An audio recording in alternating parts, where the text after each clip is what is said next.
I'd like to introduce a representative from Teach for America, which is an organization that has done and is doing a lot of good, promoting goodness in the world. And I'd like to, as in 1504, we've been supporting them for the last few years, and we'd like to continue to do that. So please. Hello, can you hear me? Thank you so much for this. I will take not 90 seconds. My name is Josh Bieber. Wow, hey now. All right, I feel positive. I was a Teach for America core member, and I now work for TFA. I do new site development. So when I was a senior, I had marginally considered this as an option, and had it not been for a very pushy phone call from the very pushy TFA recruiter on the deadline day, I would not have applied. But I hesitantly took 2 hours, filled out the essays, and now owe that phone call for the best 2 years of my life, and truly the happiest. So if I have 60 seconds, there are just two things I would want people to know about TFA. I think you know what we are. One is that this country does not serve all kids in our schools fairly. So low-income kids, before they even leave elementary school, are years behind where they should be, and nearly not even half of them graduate high school, which is a terrible injustice, a complete injustice.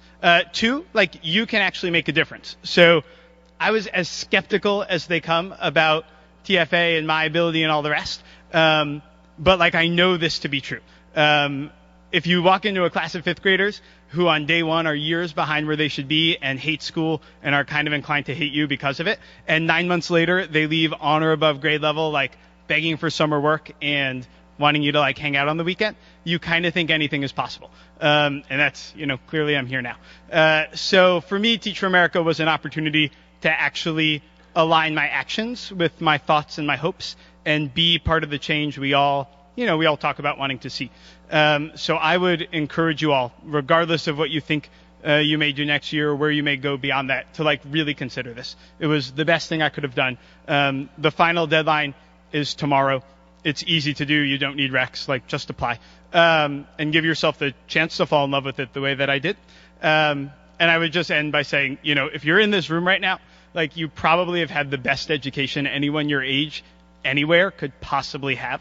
And our students and our schools need you. So please join us. Thank you very much for the time, and have a good class.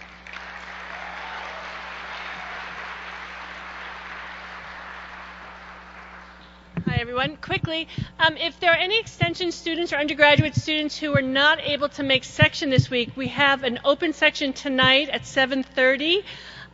That'll be videotaped for the extension school. So if you are available and interested in attending that, please come see me after class. Thanks. Now, I'd like to introduce now two very dear friends and supporters of positive psychology who are doing arguably more than anyone else to disseminate the ideas of positive psychology in a rigorous and fun way. And I've asked them to give a brief presentation about the Masters of Applied Positive Psychology at UPenn, the only master's degree, well, the first master's degree in the world. There are a couple of others now.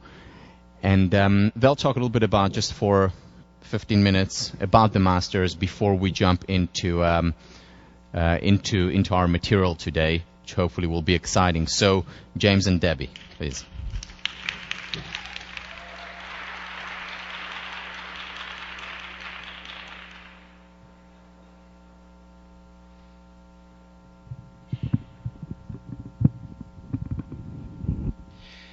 Thank you very much, Tal. It's great to be here with you guys, and what a delight to be able to spend a few minutes with you in such a very special class where you're combining the science of positive psychology with its practice. And of course, as you very quickly figured out, Tal is such a master teacher, somebody who's able to take complex ideas and make them simple without making them simplistic, and also making inspiring and making the presentation motivating so that we want to go out and apply the ideas that we're studying.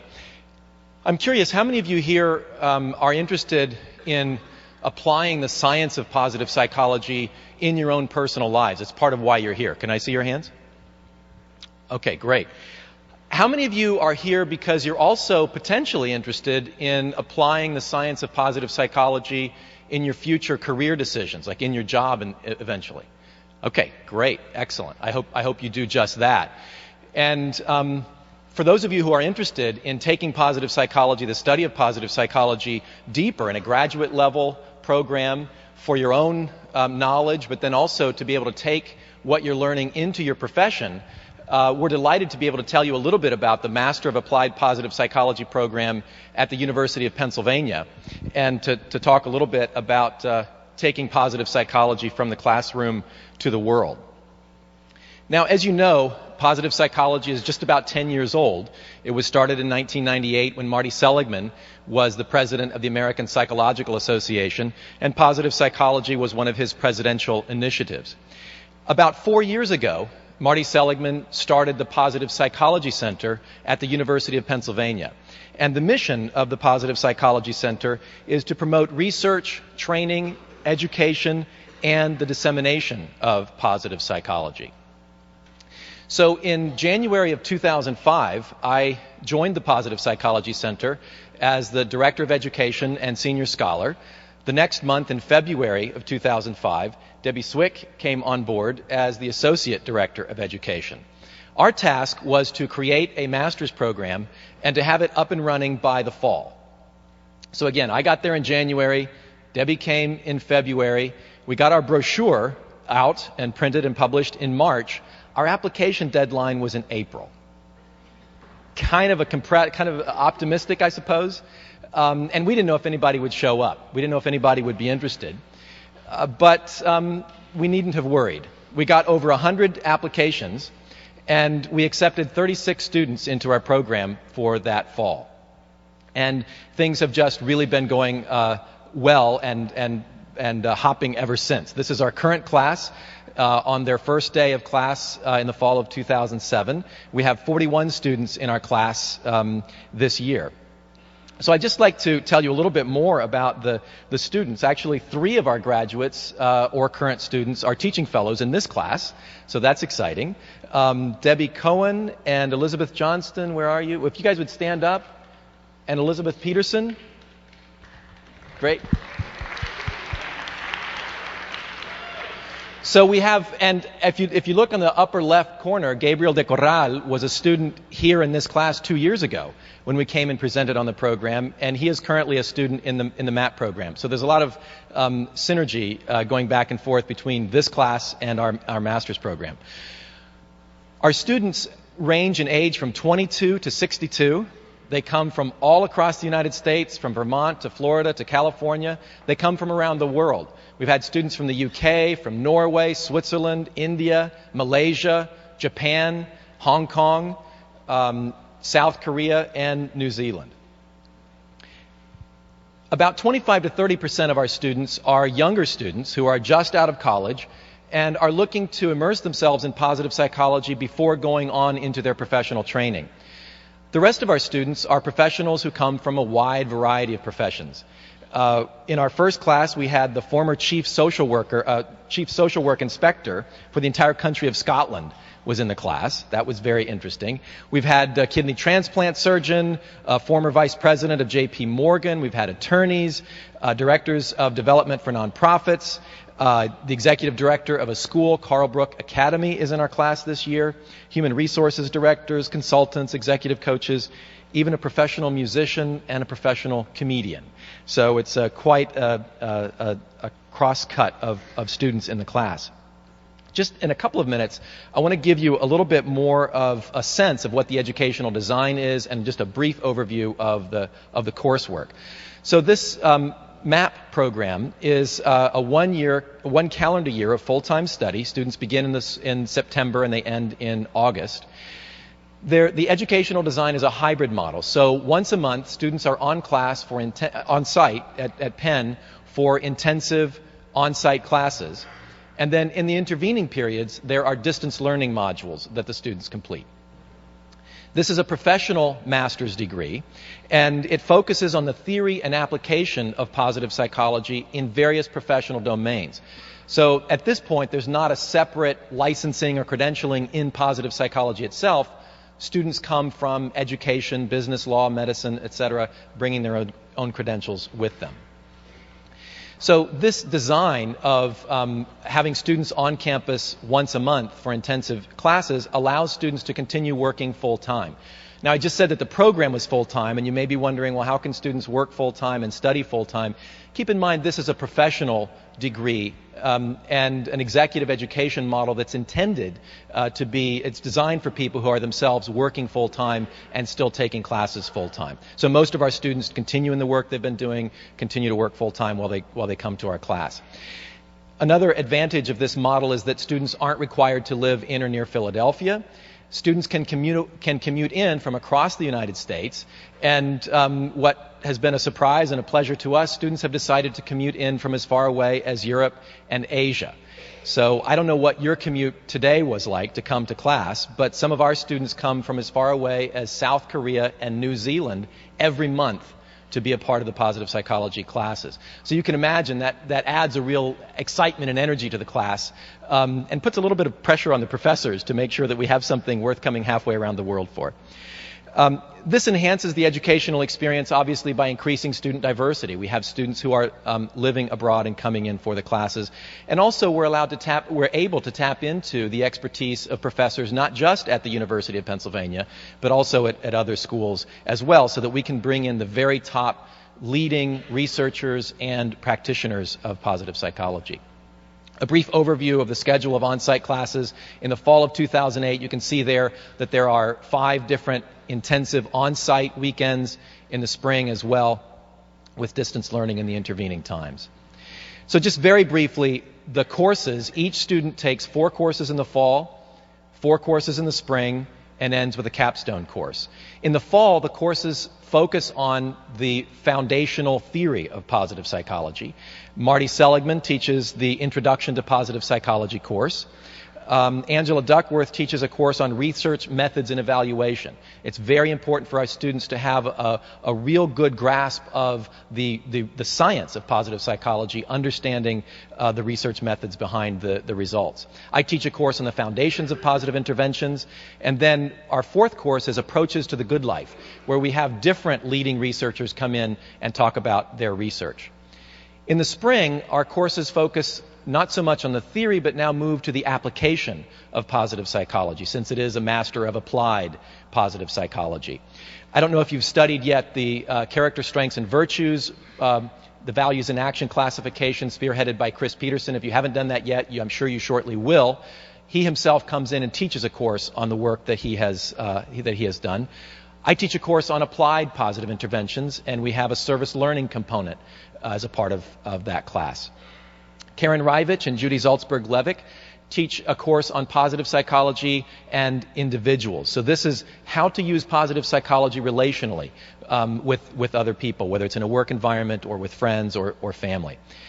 And then finally, I don't know if you're familiar with appreciative inquiry. Again, I expect if you're not, Tal will be introducing it to you during the course of the semester. David Cooperrider is the leader of this field of inquiry, which basically takes positive psychology approaches into organizations and seeks to foster change at the level not just of individuals, but at the level of the whole. The final course that students take then is the Capstone Project, which happens over the summer. And this is an independent project where students are able to integrate what they've learned in their classes and take it a step forward in the direction in which they want to go in their own professional application of this.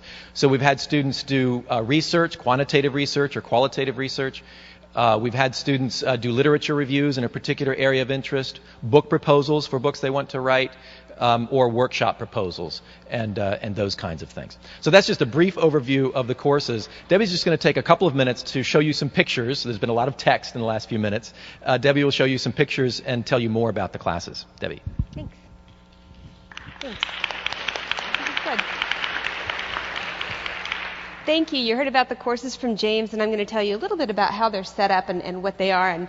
And this is a picture from Immersion Week. Immersion Week is when the very first time students meet together, they come for 5 days to Penn, and we have class from 8 to 5.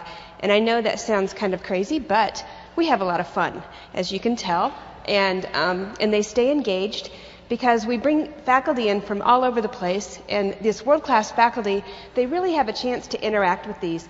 The class is 41 students. They take all their courses together, and it's more a seminar than a lecture.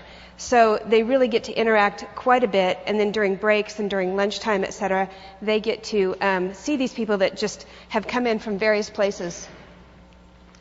Another form of interaction that you get in the MAP program is with cohorts. Everyone is put in a cohort of about 3 to 5 people, and you'll do different projects with these people. You'll do a lot of things in distance learning. You'll communicate a lot with these people, and it just is another depth that you get when you get to work with people from all different places and all different demographics. And one of the things that we really try to use the capstone project for is a stepping stone into what you're going to do with your application. And many people have taken this and they have created workshops that they're doing. One person actually took the primer in positive psychology and she translated it into Japanese, and she's getting it published. And that was quite a project for her. And other people have published in scholarly journals their capstone work, and people get to give presentations, and this is a photo of someone giving a presentation at the Positive Psychology Summit. And so there's a lot of different things that students do as we bring them through the program, as we give them a solid foundation, and then we help them to start applying this and move towards that. But one of the biggest questions that we get when we have applicants call in is, what can I do with a MAP degree? And I'm going to tell you just a quick snapshot. Sasha Lewis Hines is the first person there, and she is now in the PhD program of development psychology at Columbia University. So she came to the MAP program before getting her PhD, so she has that foundation, and that's what she wants to use and focus on as she goes through and gets her PhD. The second person up there is Senya Myman, who has worked with hedge funds, but she found in her spare time, she found some time to create the Positive Psychology News Daily website, which is articles about the research and application of positive psychology written by MAP alumni who are out there actually doing that.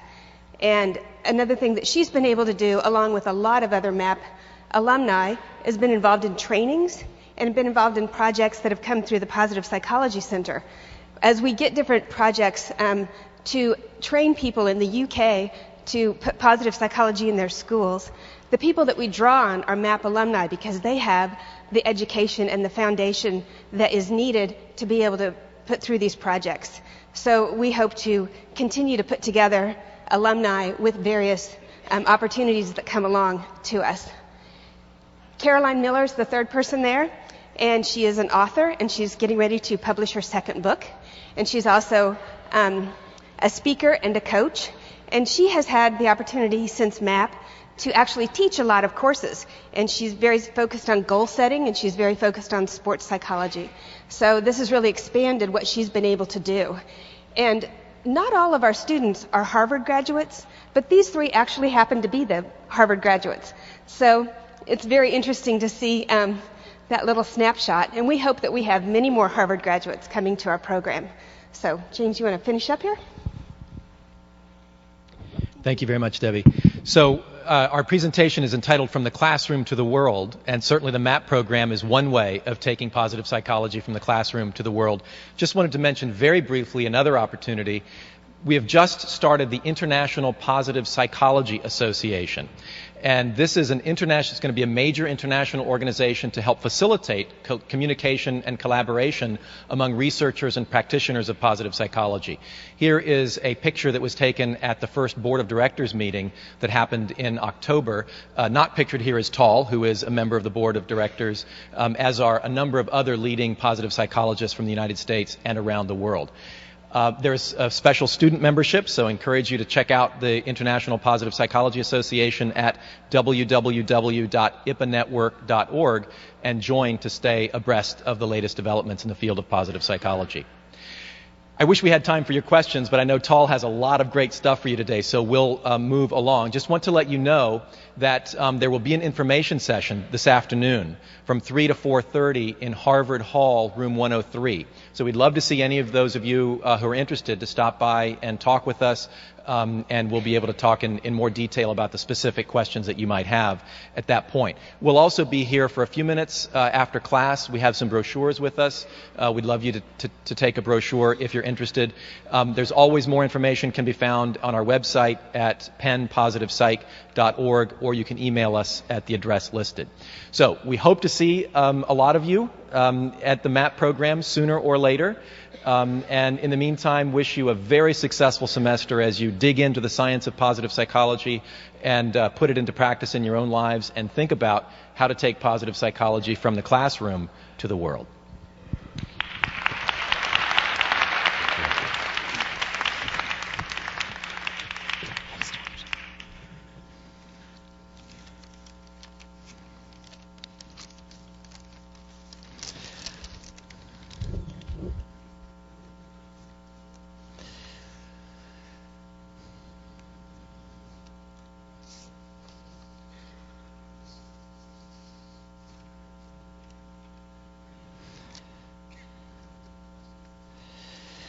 Okay. No, it's such a privilege to be a part of MAP, because what you have there in a year is all the top people from the field. So many of the people that we'll talk about, whether it's Barbara Fredrickson, whom we'll talk about in a few minutes, whether it's David Cooperrider, whom we'll talk about, whether it's Marty Seligman, of course, will come there and present to you, and you'll be spending quality time in small groups with them. Real privilege. So what I want to do today is finish up. I want to finish up on the basic premises. Second.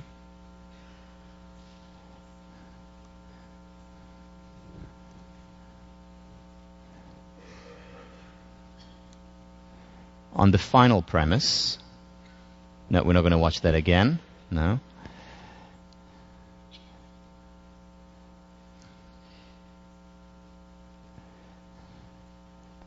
Or that. Here we go. The final and fifth premise is an important one. It's a philosophical one, but one that I wanted to introduce at the beginning of the course so that you understand where I'm coming from, where this course is coming from. Because many people say, okay, so happiness is important, we seek it, we have, declarations, national declarations, individual declarations of how important it is for us, but that doesn't mean that it is important. Or the fact that it is important doesn't mean that we ought to do it. My argument here is that not only is it important, it also ought to be important. So first about the is. Happiness, whether we like it or not, whether it's consciously, subconsciously, whether it's explicit or implicit, for most people, not all, but for most people, it is the highest end. And again, we have constitutions safeguarding our pursuit of happiness. We spend a lot of effort, a lot of time thinking about it, for ourselves as well as for others. Aristotle, over 2,000 years ago, happiness is the meaning and purpose of life, the whole aim and end of human existence. William James, in 1890, or in The Varieties of Religious Experiences, writes, if we were to ask the question, what is human life's chief concern, one of the answers we should receive would be, it is happiness. How to gain, how to keep, how to recover happiness is in fact for most men at all times, the secret motive of all they do and of all they are willing to endure. Now, you may have heard of William James. He's named after a building here. And he talked about this over 100 years ago, Aristotle over 2,000 years ago, and it's not just peculiar to the West. The Dalai Lama, whether one believes in religion or not, whether one believes in this religion or that religion, the very purpose of our life is happiness. The very motion of our life is towards happiness. So it is important for people, again, whether it's conscious, subconscious, explicit, or implicit. The question, though, is the fact that it is important, should it be important?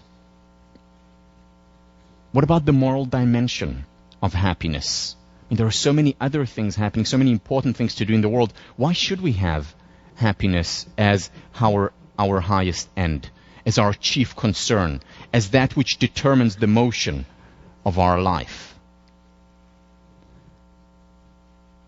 In other words, what's good about well-being? What's good about positive emotions? And there's a lot of research to answer this question. But before the research, it feels good to feel good. Think about it. Internalize it. You know, this is Aristotle's law of identity. A is A. It feels good to feel good. And that in and of itself is justification. Why not feel good if we can feel good? So the burden of proof for why happiness is not important may be on the people who would argue otherwise, and we'll talk about that argument later. But the first key issue is that it's a good in and of itself. Almost needs no justification. However, beyond just feeling good, happiness also contributes to our life, to our relationships. It contributes to other people. This is research done by Barbara Fredrickson, one of the faculty members who teaches at UPenn. You saw a picture of her up there. What Barbara Fredrickson says is that positive emotions have an evolutionary reason, that they have a purpose beyond just making us feel good. For example, they help us think beyond what we're thinking right now, broaden our thinking. They help us build relationships. They help us build capacities. Remember, one of the key concepts in this course is that positive emotions, positive psychology as a field as a whole, is about building capacities. And the two analogies that we used was strengthening our immune system or a stronger, quote-unquote, psychological engine that has the capacity to endure more, not just from the negative to the zero, but also from the zero to the positive. So this is Barbara Fredrickson, and let me quote extensively from her article, which I believe you're reading for this week. We should work to cultivate positive emotions in ourselves and in those around us, not just as end states in themselves, but also as a means to achieving psychological growth and improved psychological and physical health over time. I call this the broaden and build theory of positive emotions, because positive emotions appear to broaden people's momentary thought-action repertoires and build their enduring personal resources. Through experiences of positive emotions, people transform themselves, becoming more creative, knowledgeable, resilient, socially integrated, and healthy individuals. Numerous benefits to just experiencing positive emotions. It's a win-win. It feels good, and it's good for us, and it's good for society as a whole, as I'll argue momentarily. So what she's talking about here, for example, is that positive emotions help us overcome negative emotions. What happens when we experience negative emotions is that our consciousness, our thinking, narrows and constricts. We focus just on one thing. So for example, and that can be a good thing. You know, a lion comes to me and charges me. I don't want to start thinking about my map application. I don't want to start thinking about what my roommates say. I want to focus on the lion. So my consciousness narrows and constricts, and I'm in the fight or flight mode. Now that's a good thing when a lion charges me, but it's not a very good thing if my consciousness continues to narrow and constrict beyond the threat or beyond the hardship.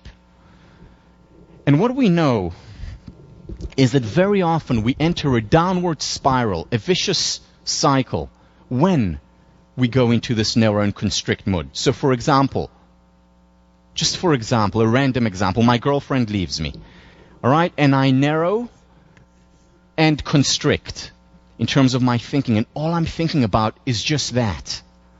And then what happens as a result, I experience sadness, because that's what I'm thinking about. And sadness, a painful emotion, not a positive emotion, leads to further narrow and constrict. And that can potentially, not always, but potentially can go on and on and on, And that's when it can become depression. That's when I have difficulty getting out of this downward vicious cycle. Positive emotions do the opposite. They broaden and build. Broaden and build leads to positive emotions. And positive emotions then further broaden and build. So that's a virtuous cycle. And I look broadly, I look to other people, I look to other things. So what can I do now? Where can I go? Where can I spend my time? And very often what that does, a positive emotion can take us out of this downward spiral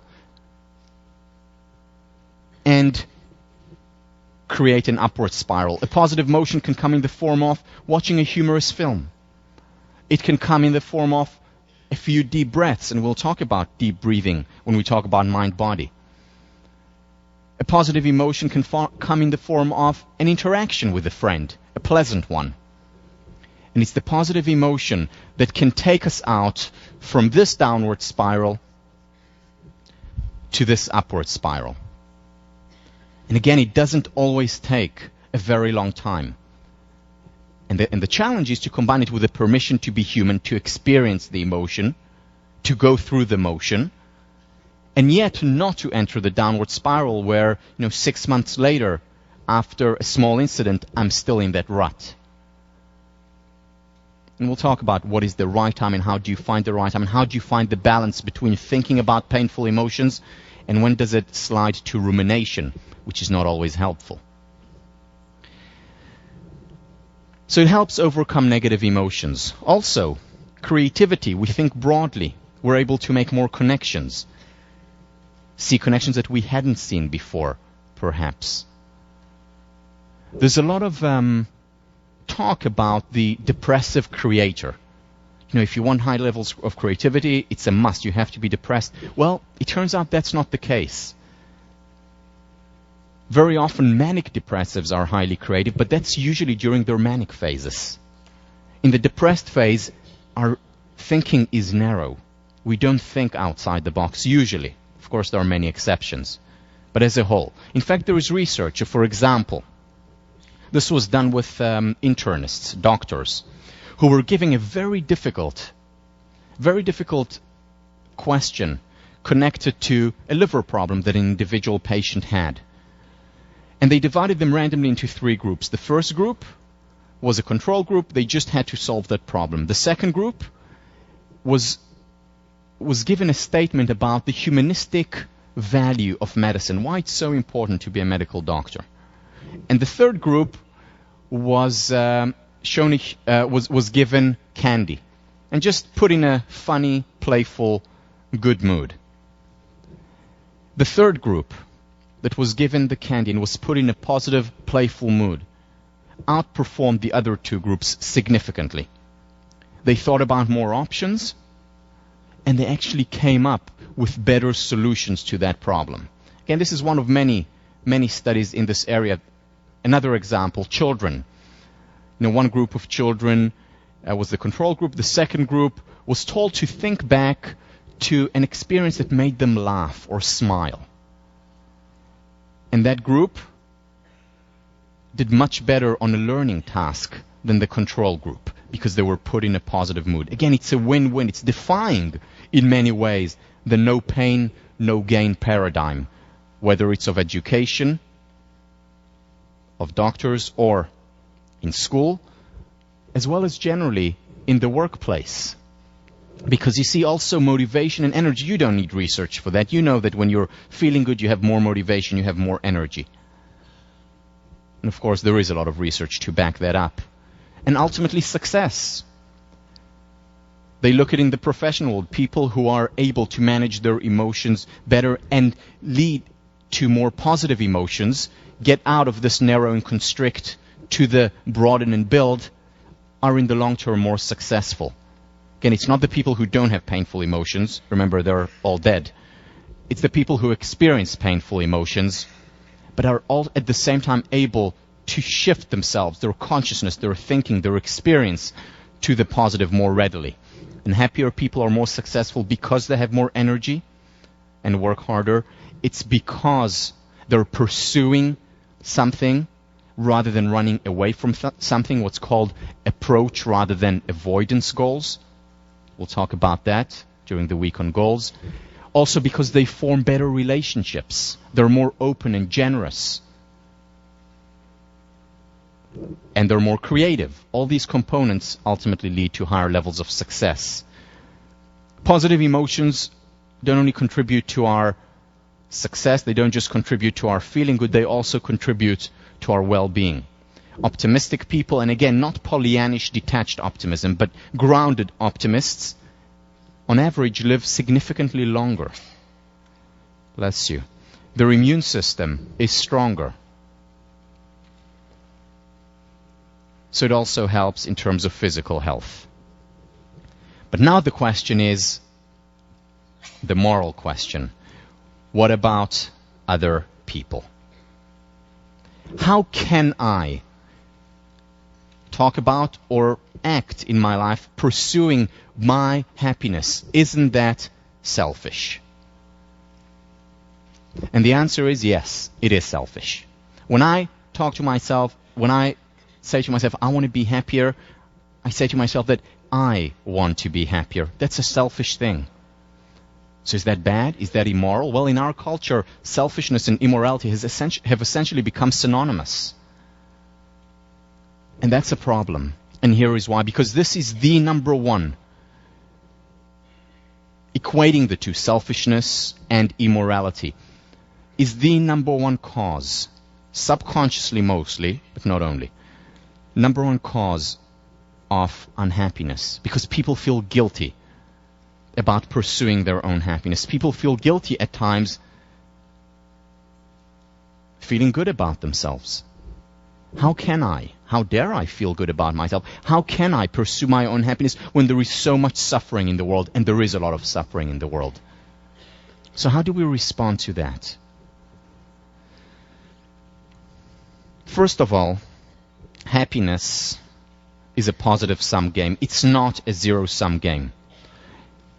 Neither is it a negative-sum game. It's not that my happiness takes away from other people's happiness, which would be a negative-sum game. If I have more, you necessarily have less. It is not even a zero. Or rather, if I have less, you have less. That's a negative-sum game. Or a zero-sum game. If I have more, you have less. It's a fixed pie. It's not that. It's a positive-sum game. Why? Because happiness is contagious. If I'm happier, I'm more likely to contribute to other people's happiness and well-being. Being happy, in other words, is also a moral state in the sense of actually contributing to other people's well-being. The Buddha talked about it thousands of years ago. Thousands of candles can be lighted from a single candle, and the life of the candle will not be shortened. Happiness never decreases by being shared. It's like passing on light. And if you're happy and work on your own happiness, you're contributing indirectly to other people's happiness. Just like the baby who laughed last time made you laugh. It's contagious. Generally, people who work on their happiness, again, not people who experience a constant high, they would have real difficulty having relationships since they're dead. But generally people, those of us who are alive, who work on our happiness, who experience the vicissitudes of life, the ups and downs, but overall work on our happiness and become happier and happier, have better relationships, more generous, more accepting of other people, more tolerant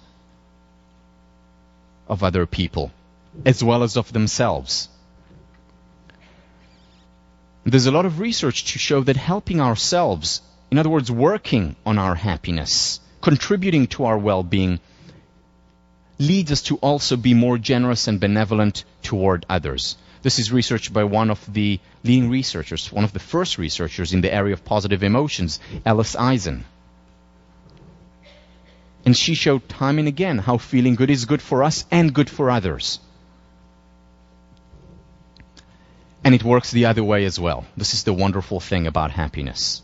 It works the other way as well, because helping others also helps ourselves. Remember your task for this week, those of you who have already read it.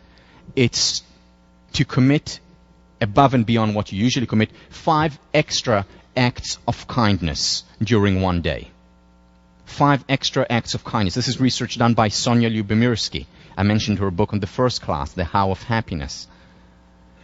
She's done fantastic work showing how people who help, whether it's helping 5 extra acts during the week, it can be more, doesn't have to be restricted to 5, or people who help 5 extra acts during one day, it actually contributes to their well-being.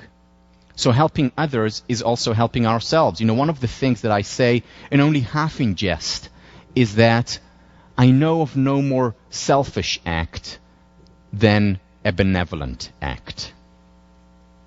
And again, only half in jest, because the two are interconnected. And there is a self-reinforcing loop between the two, where helping others helps ourselves, and helping ourselves in turn helps others. And rather than looking at it as selfish, and some people may feel dis-ease with it, rather though as looking at it as selfish, i.e. equal immoral, we should look at it as something that is so wonderful about our nature, a part of our nature that we should celebrate. The fact that our happiness is tied to others, the fact that we're tied to others in a web of empathy, that's a wonderful thing about human nature. A thing that we need to celebrate much more than we are doing already. Because remember, if we don't celebrate it, if we don't appreciate that part of our nature will depreciate. To appreciate has 2 meanings, as we talked about. 1 is to say thank you for something, and 2 is to grow. If we appreciate the good in our nature, in our inclinations, if we appreciate that part of our nature, it will appreciate and we will have more of it. If we look down on it and say, it's a terrible thing that I just derived benefit from helping other people, then that part of our nature will depreciate over time. For your readings, you're reading one of the meditations in my book where I talk about it a little bit more in length and also give it the philosophical foundation. Because in many ways this goes against Kantian thinking that has been so dominant in our 20th and 21st century thinking about morality. It feels good to feel good. It also contributes to others to feel good. I want to end this premise, this idea, by talking a little bit about a person for whom one of the chief purposes in life was to spread happiness. Mahatma Gandhi. There's a story about him. There was a woman, like many people, came to ask for advice from Gandhi. And she came from very far away, and she brought her son along. And she sat in front, she got the audience with Mahatma, and she sat in front of him, and she said to him, I came from afar because I have a problem with my son. My son eats way too much sugar. And I'd like you to tell him to stop it, because it's hurting his health, his teeth, and he will listen to you. He admires you. Gandhi looked at her and said, Madam, can you please come back in a month? She didn't know why, but she listened to him. After all, he was Gandhi. She left, went far away, came all the way back a month later, and once again got an audience with Gandhi. She sat in front of him, and she said, I was here a month ago. And she said, yes, I remember. And she said, could you please tell my son to stop eating so much sugar? So Gandhi looks at the child intensely and says, son, stop eating too much sugar. And that's it. The woman is obviously perplexed and musters up her courage and says, Mahatma, thank you very much. I'm sure he will stop eating too much sugar, but why couldn't you tell him this a month ago when I came all the way here? And he said, well, madam, because a month ago I was eating too much sugar.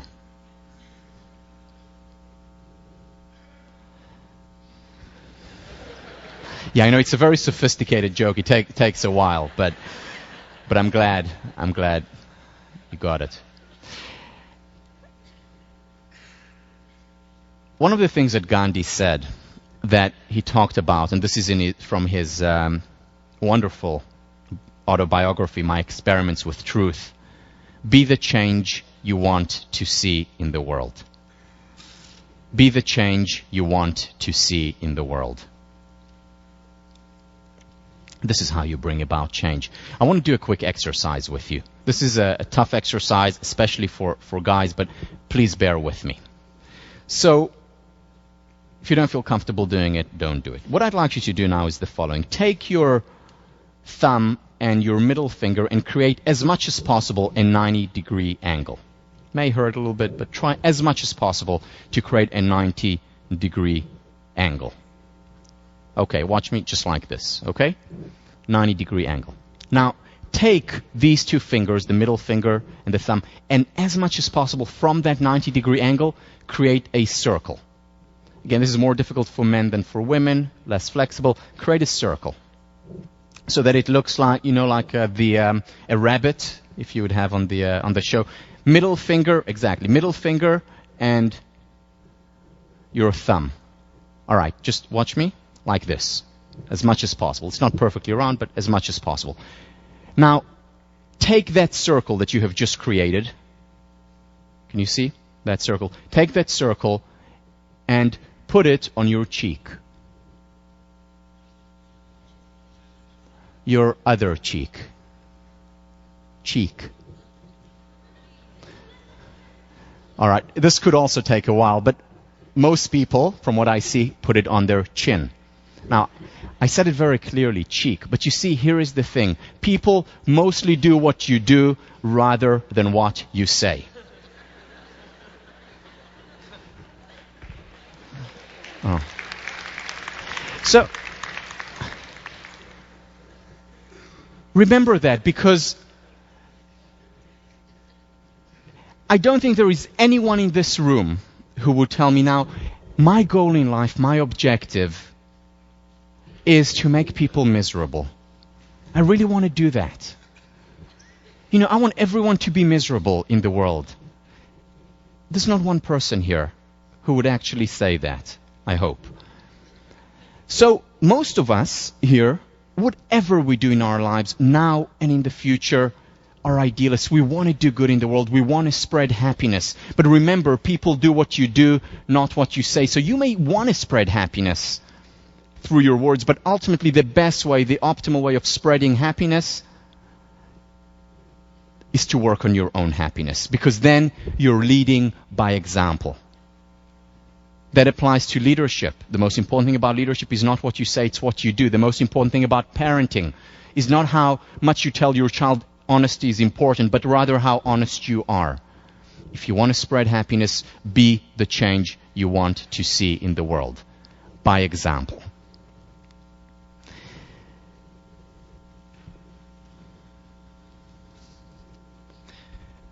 So these are the 5 basic premises that we talked about. They form the foundation of the course. And what we're going to do over the next couple of months is expand on these. Most importantly, see how we can take the research, the rigor, and apply it to our lives. So let me move on now to the next lecture.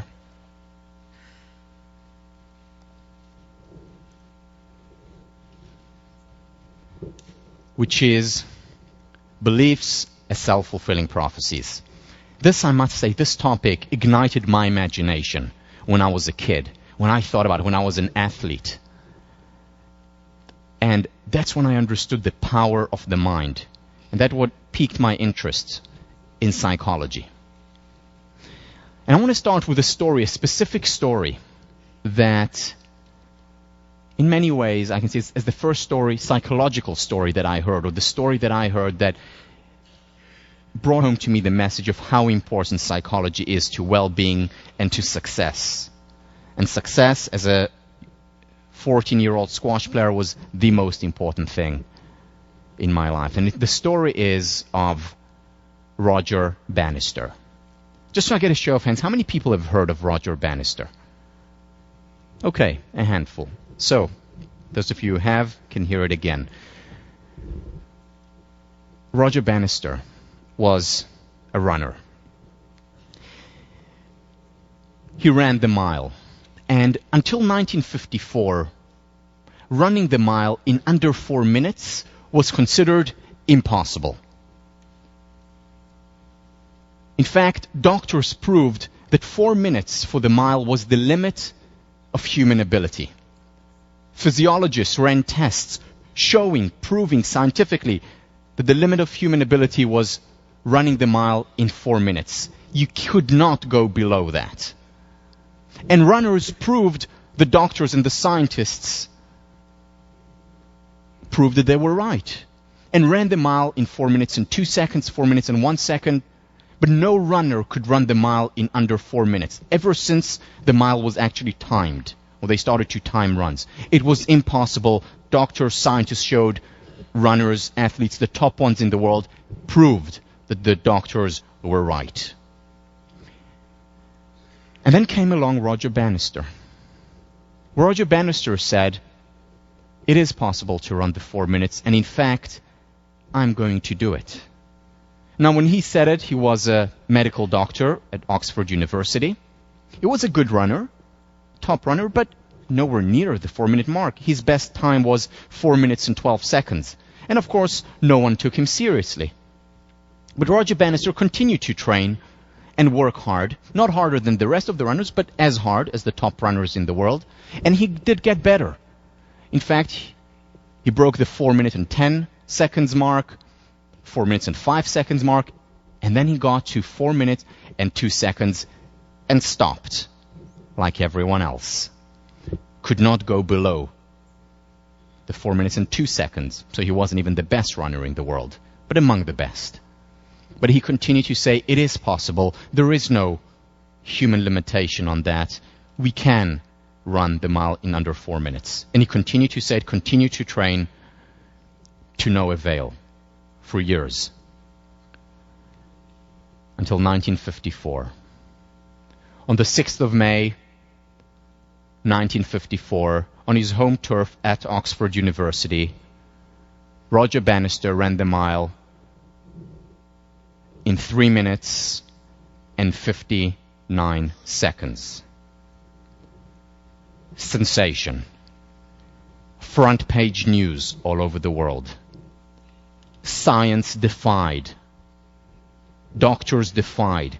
The impossible made possible. It became known as the Dream Mile.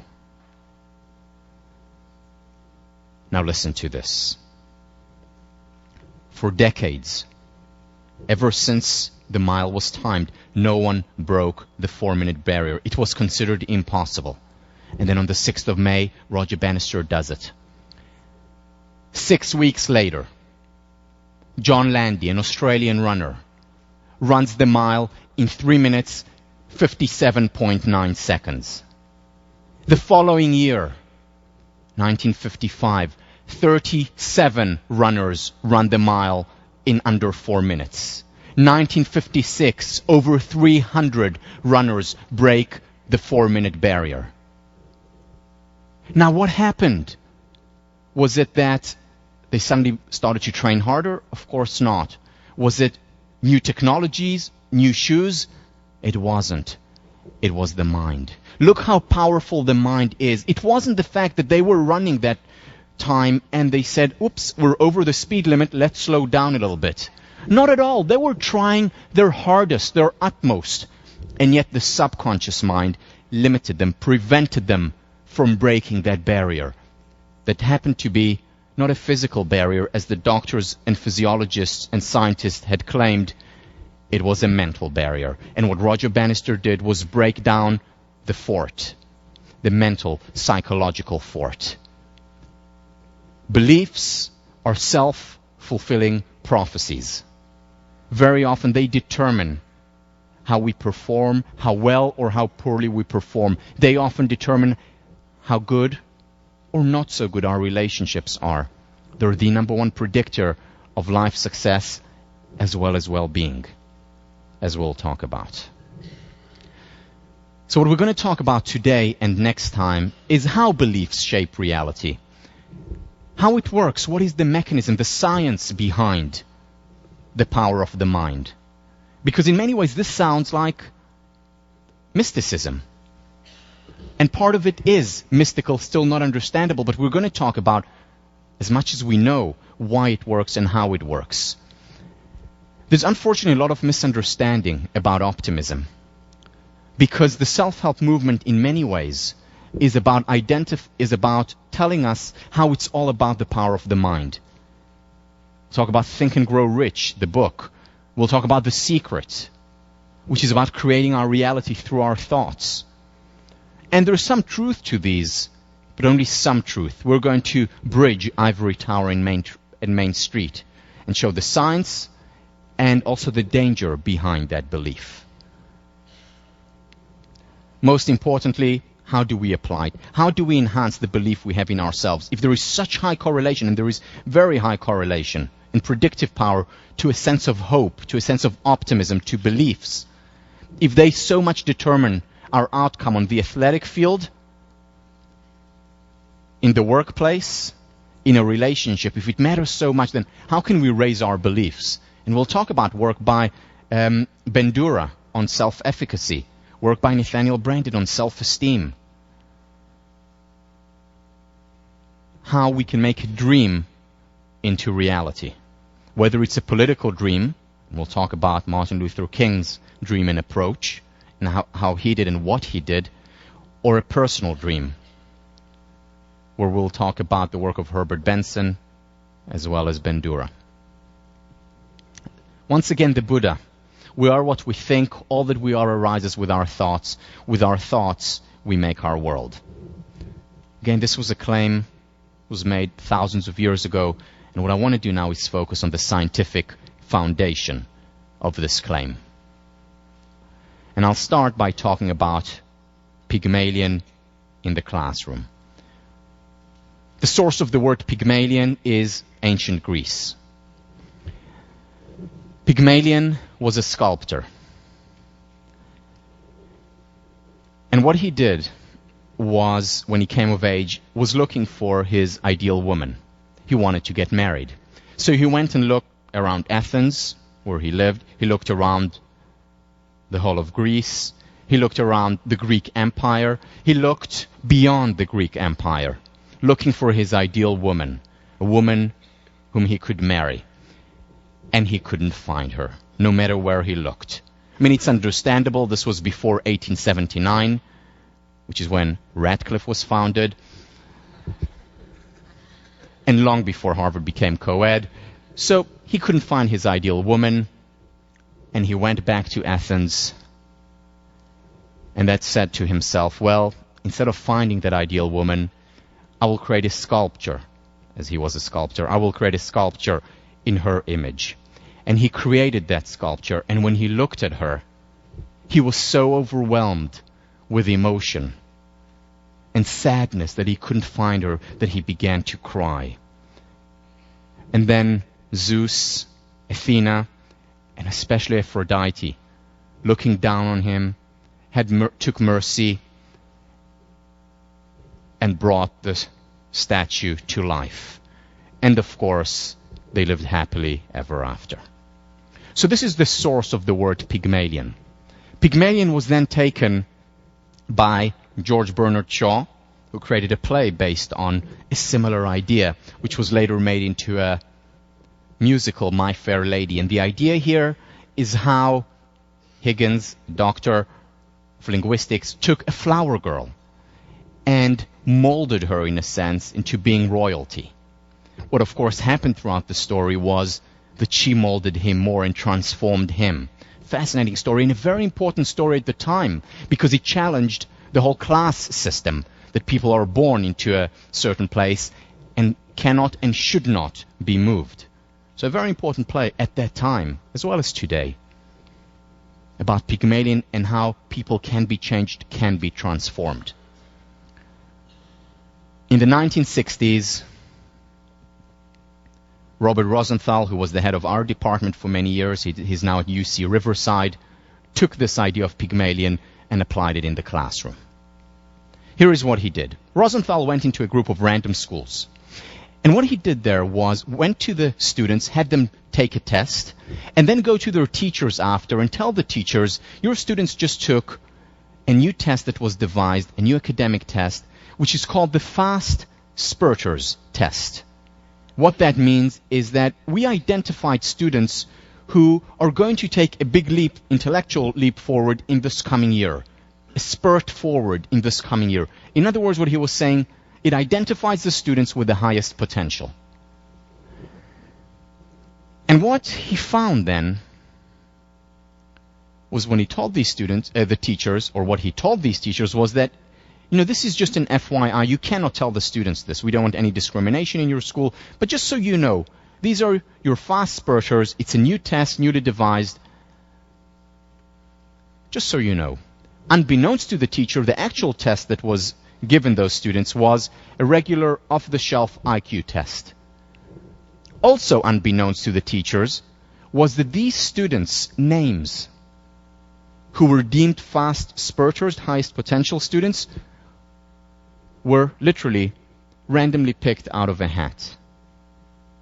So these were regular students, like all other students, but the teachers thought they were fast spurters. Robert Rosenthal leaves the school, comes back in at the end of the year. And here is what he finds. He looks at their English scores. The fast spurters improved significantly more than any of the other students. He looked at their math scores, because English is not really objective, and maybe it was the teachers who thought they were better than they were really. So he looked at their math objective scores. These students improved significantly more than any of the other students.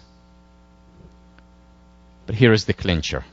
Robert Rosenthal administered, once again, an IQ test for all the students. And what he found was that the students who were labeled, randomly so, but who were labeled fast spurters, their IQ increased significantly over the year and maintained that increase in a longitudinal study. Now, this is mind-boggling. IQ is supposed to be your intelligent quotient that you're born with. It's immutable. It doesn't change from the day you're born to the day you die, or so they thought. It changed significantly just based on the belief that the teacher had in her or his students. Beliefs as self-fulfilling prophecies. What happened in this study? Was it that the teachers were fooled and suddenly were made to see an illusion? They saw an illusion? No. It was that they were eluded before. There was an illusion before, and the illusion was that they didn't see what was right in front of their very eyes, which is the potential inherent in every single student. And then Robert Rosenthal comes and fools them in a sense, but fools them into seeing what has been there all along. Before Rosenthal came, they didn't see the children on the bus, so to speak. After that, they suddenly, in some children, saw that potential that was there all along. And they appreciated that potential, and that potential appreciated. They watered it, they shed light on it, and the seed germinated and grew. This is exactly what Marva Collins does day in and day out in school. She sees the potential that is there. She's not inventing something. She's not detached from reality. It's rather that people who don't see the potential in other people, as well as in themselves, as we'll discuss, they're not seeing the full reality. They're only seeing part of it. They're completely missing the children on the bus. And we know how easy it is to miss parts of reality, even though they're right in front of our very eyes. All it often takes is a question that takes us on a quest, and we miss what we have seen before. Whether it was research with at-risk population, whether it was the geometrical shapes, whether it's asking only negative questions about our relationship or about ourselves. or whether it's not seeing the potential that exists in just about all kids. If only we see it. And if we see it, appreciate it, we water it, we shed light on it, and it appreciates, it grows. So what Rosenthal did was simply shift their attention to something that was there all along. Same in the workplace, replicated hundreds and thousands of times, the Pygmalion effect. It was replicated in the workplace where leaders were told, or managers were told, these are your top, highest potential employees. And these employees, again randomly picked, actually became the highest potential employees. And they succeeded much more. Retention went up for them, performance went up, they were more likely to advance in the organization and stay in the organization, just as a result of expectation. This also works the other way. Jameson, back in 1987, did this fascinating study where what she said was, let's see if it works the other way. So she went to 2 classes that were taught by the same teacher, and before the class started, told just one of the classes that this teacher was ranked extremely highly by other students before, that they, as professional psychologists, rated that teacher as extremely high, and then they left them. What happened by the end of the year? First of all, the teacher was rated higher by the intervention group than by the control group, but also the students put in actually more time into the class, and they outperformed the control group because they were made to believe that the teacher was better than supposedly he or she were. In other words, they saw the potential in the teacher. They performed, not even the teacher did perform better, but the students actually performed better when they had higher expectations, when they believed in their teachers. So if you want to do well in 1504, you know what you need to do, right? It works. Beliefs, a self-fulfilling prophecy. We create our reality. Goethe, treat a man as he is and he will remain as he is. Treat a man as he can and should be, and he shall become as he can and should be. I want to move on now to a related topic, one that is very important for psychologists, but also for you to apply in your life. And that is the importance of the situation we create or that is created for us. In many ways, psychology, social psychology for sure, was spawned by a series of research that was done on the power of the situation, but it was mostly the negative power of the situation. So those of you who have taken Psych 1, those of you who haven't, may have heard of the Asch conformity experiments, where people conformed to the idea of the group. Or many of you probably heard of Milgram's obedience to authority experiment. If you haven't heard about it, I'm not going to go into depth here. Read about it. Just Google it. Some of the most important and fascinating studies in the field of psychology, where a person off the street was told by an experimenter to shock another person, even to the point where the other person is screaming to stop. And because the experimenter was saying the experiment must go on, and very often had a white cloak, like a doctor's or an experimenter's cloak around them, because they said the experiment must go on, very often most people, Americans, went on and shocked that person, even to the point of the other person whimpering and begging to be let out, simply because of the word, the experiment must go on. The power of the situation, obedience to authority. This was done in order to show how something like the Holocaust could only happen in Germany. How people there are more likely to be obedient to authority. And what they found globally, worldwide, people have the tendency to be obedient to authority, whether it was in the United States or in Germany. Around the world, same replicated. The power of the situation. Philip Zimbardo's prison experiment. This was done at Stanford, where what they did was take in, again, read about it if you haven't. I'm not going to go into depth here. Where they took people off the street and have them play the role of either the prison warden, the guard, or the prisoner. And the experiment was supposed to go on for 2 weeks to show what entering a role does. And what they found was that after a week, the experiment had to be stopped because the wardens, people off the street, randomly divided, were becoming so oppressive. They humiliated the prisoners who got into their position of being humiliated, just like prisoners often feel. This explains Abu Ghraib, current phenomenon, what happened in the Iraqi prisons, of how people off the street entered the role. They entered the role so much that Zimbardo had to stop the experiment after 1 week. Go on YouTube and watch the video about this mind-boggling stuff. So this is all important, good to know, important to know, but not enough. Because if the situation is so powerful, why just the emphasis on the negative?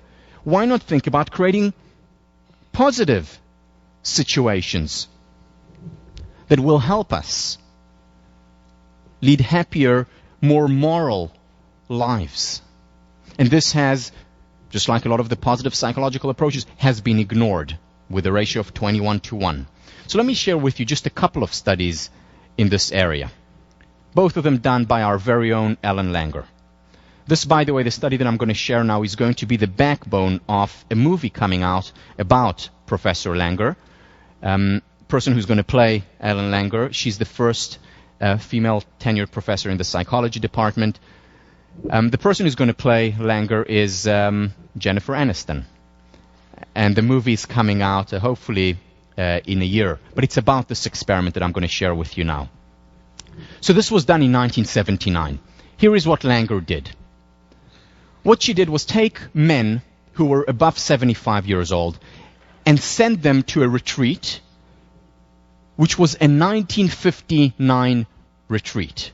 Meaning, even though this was 1979, the music was from 1959. The magazines that they read, that they were all around, were 1959. The daily newspapers were 1959. Everything was 1959. Even they had to go into the role, just like in Zimbardo, they had to play the role of 1959, as if they were 20 years younger. Now, of course, it was a psychological experiment. They had all these different measures taken before, after. And here is what they found. 1 week retreat. At the end of the week,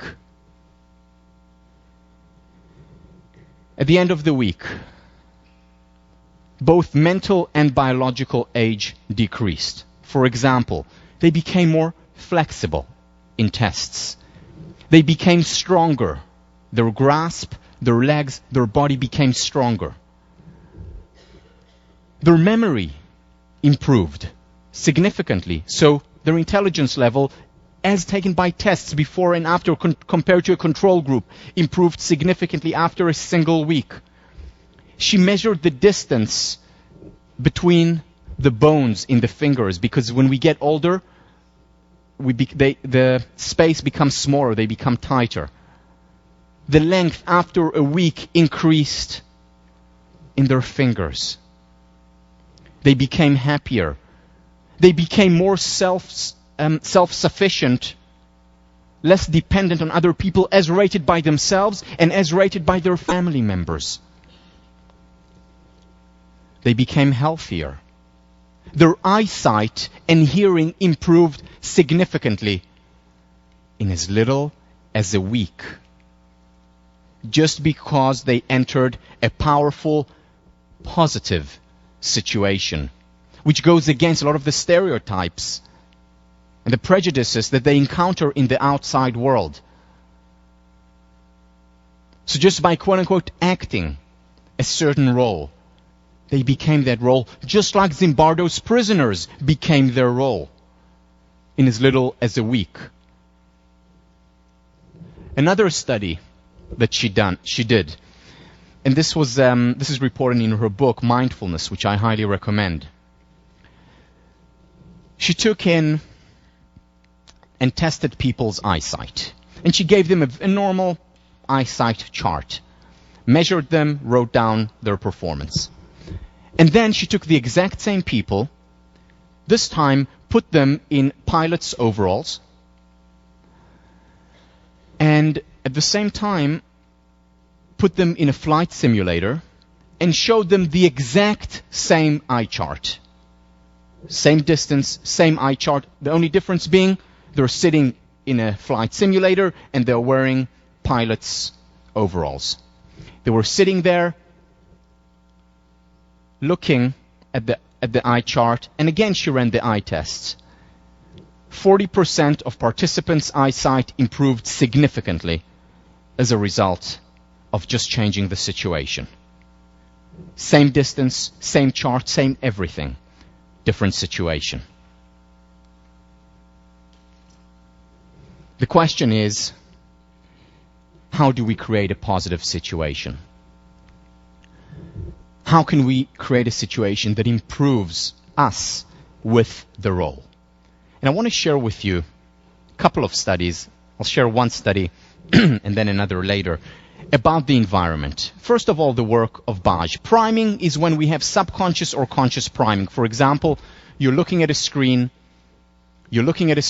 and for just a few milliseconds, a word appears, and that word primes you. And there's a lot of research on how it can prime you negatively with stereotypes, for example, with prejudices, or positively, but not enough on positively. So here is a study done by Baj, where he primed people with words associated with old. So for example, words such as old, words such as stick, word such as, like a old person stick, words such as Florida. Really, that's one of the words he primed people with. So he primed people with quote-unquote old words. And then he had them take, compared to a control group, an intelligence test and a memory test. The memory of the people who were primed with quote-unquote old words, they performed worse than the control group. Second, he looked at these people and measured how fast they walked from where the experiment was to the elevator. And also had blind evaluators, people who didn't know which condition they were in, evaluate how they were walking. So the people who were primed with old actually walked more stooped than the other people, and they walked significantly slower toward the elevator, not knowing that they were primed with old words. They walked slower toward the elevator than the people who were not primed with these old words. Subconscious completely. And then he did the same thing, priming people with words related to achievement. The people who were primed subconsciously with words related to achievement did better on tests than control group. Their memory improved, and they persisted more on difficult tasks. And the question is, and the thing that I'll talk about next time, is how can we create consciously and subconsciously a positive environment where we actually can take out the most moral, most successful self, to appreciate that self, to help the environment bring out the best in us. Next time.